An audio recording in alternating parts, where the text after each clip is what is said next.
आप लोग का स्वागत है मेरे चैनल पर। आप देख रहे क्रेजी फॉर भोजपुरी। चलो वीडियो स्टार्ट करते हैं। पावर स्टार पवन सिंह का सेकेंड सॉन्ग नवरात्रि का मैं हूँ भक्त महाकाली का, ये सॉन्ग का कमिंग सून पोस्टर है। आज या कल में रिलीज होगा यस फिल्म पर। नेक्स्ट अपडेट है मेरे पास केसारी लिखी अंदाज मूवी का एक और फर्स्ट लुक आया है पोस्टर। नेक्स्ट अपडेट है मेरे पास प्रमोद प्रेमी का नवरात्रि सॉन्ग दिल के घंटा बजाई, ये आज सुबह रिलीज होने वाला। उसके बाद समर सिंह का सॉन्ग है माई से मानो तानी जी, ये सॉन्ग भी आज सुबह 6 बजे रिलीज होंगे। उसके बाद अंकुश राजा का सॉन्ग संतोष पागल सामान लेबू कितना, ये सॉन्ग भी आज रिलीज होने वाला। उसके बाद अरविंद अकेला कल्लू जी का सॉन्ग दिया बारेली, ये सॉन्ग का आज टीजर आने वाला। पवन सिंह का 2 सॉन्ग है देवी मैया से हिला, देख सकते हैं आप। उसके बाद नेक्स्ट अपडेट है मेरे पास न्यू मूवी का फर्स्ट लुक पोस्टर आया है, मेरा भोला भंडारी है।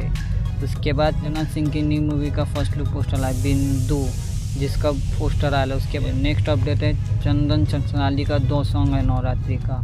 उसके बाद नेक्स्ट अपडेट है मेरे पास टुनटुन यादव जी का सॉन्ग बाप ना बिगाड़ी तो बेटा काऊ खल्ली, जिसका टीजर आज सुबह आने वाला है सारेगामा भोजपुरी पर। नेक्स्ट अपडेट है मेरे पास रंजीत सिंह का सॉन्ग माँ अली माहौल बदले, ये सॉन्ग भी आज रिलीज होने वाला है। और वीडियो अच्छी लगी तो लाइक करें, शेयर करें, सब्सक्राइब करें। मिलता है नए वीडियो में, धन्यवाद।